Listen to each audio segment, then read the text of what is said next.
Mr. Speaker, members of the body, I hadn't prepared to share the words I'm about to share, but I would like to address some of the comments from the gentleman from Fayette 77, the lady from Fayette 34.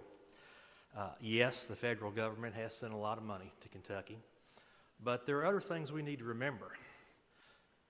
In December, inflation was 7%.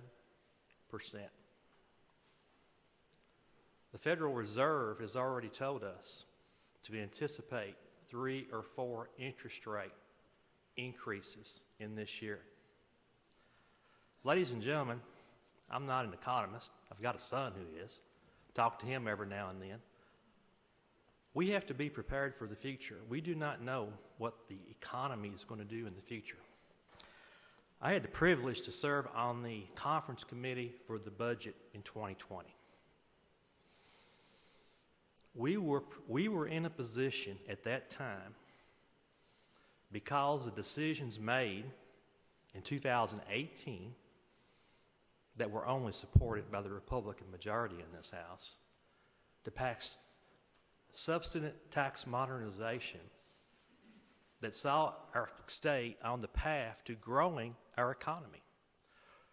Before COVID, we were in a position in 2020 to spend several $100 million additionally from the 2018 budget, Mr. Speaker. Of course, after COVID, as you recall, Director Hicks, Senior Advisor Atkins came and met with us, and the decision was made to stand firm on where we were.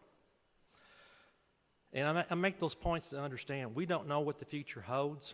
There are a lot of factors that influence the revenue coming into the state, but it's important to be disciplined. It's important to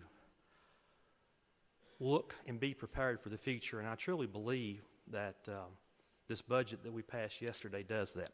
Now, Mr. Speaker, if I may get to what I was originally going to talk about, and it deals a little bit with the budget. You see, I've got a daughter who's a student at WKU, and she's part of the Gordon School for Business. She graduated in May of last year, a degree in marketing. She's currently working on her MBA. She's a graduate assistant in that school.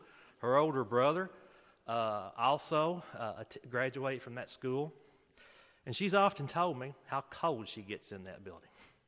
So yesterday, I texted her to let her know that the appropriation had been made in the House budget for $74 million to build a new school. Now, she was excited about that.